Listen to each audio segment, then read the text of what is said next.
ယနေ့3လပိုင်း15ရက်နေ့ဘန်ကောက်မြို့မှာဆောက်လက်စာတရားတစ်ခုဖြစ်တဲ့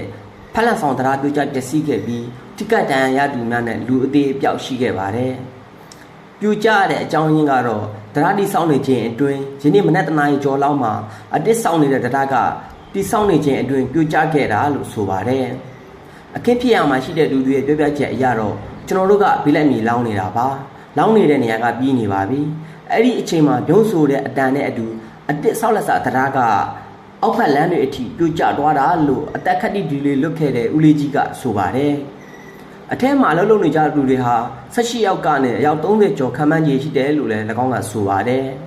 ။နေ့လယ်အထိတေဆုံးလူ9ဦးနဲ့ထိခိုက်ဒဏ်ရာရရှိသူ29ဦးရှိခဲ့ပါတယ်။တရင်တွေရဲ့အဆိုအရတော့ဒီထက်များလာနိုင်ပွဲရှိတယ်လို့လည်းဆိုကြပါတယ်။ယခုဖက်လက်ဆောင်တရားဟာပြိုကျမှုအရေးအတွက်9ချိန်ရှိခဲ့ပြီးတချို့တွေရဲ့အဆိုအရတော့ရာဇဝင်တမိုင်းကြောင်းတွေလည်းရှိလို့နေခဲ့ပါတယ်ခင်ဗျာ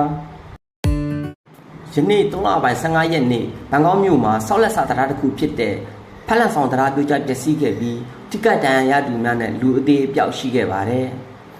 ပြိုကျတဲ့အကြောင်းရင်းကတော့တရားတိစောင့်နေခြင်းအတွင်းယနေ့မနက်တနာရီကျော်လောက်မှာအတစ်ဆောင်နေတဲ့တရားကတိစောင့်နေခြင်းအတွင်းပြိုကျခဲ့တာလို့ဆိုပါတယ်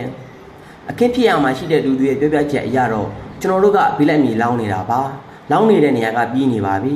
အဲ့ဒီအချိန်မှာပြုံးဆိုတဲ့အတန်နဲ့အတူအတစ်ဆောက်လက်စာတရားကအောက်ဖက်လမ်းတွေအထိပြိုကျသွားတာလို့အသက်ခက်တိဒီလေးလွတ်ခဲ့တဲ့ဦးလေးကြီးကဆိုပါတယ်အထက်မှာလှုပ်လှုပ်နေကြတဲ့လူတွေဟာ18ယောက်ကနေအယောက်30ကျော်ခန့်မှန်းကြီးရှိတယ်လို့လည်း၎င်းကဆိုပါတယ်